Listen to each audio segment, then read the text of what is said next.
إنا لله وإنا إليه راجعون. انتشر خبر وفاة نجل الفنان حسن يوسف والفنانة المعتزلة شمس البارودي في الساعات القليلة الماضية على مواقع التواصل الاجتماعي، وتصدر هذا الخبر محركات البحث.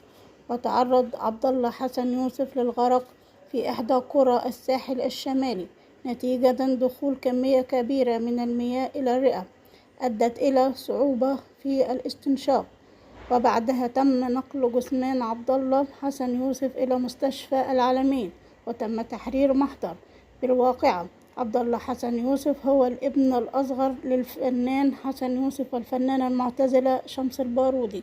الدوام لله، ربنا يرحمه ويصبر أهله.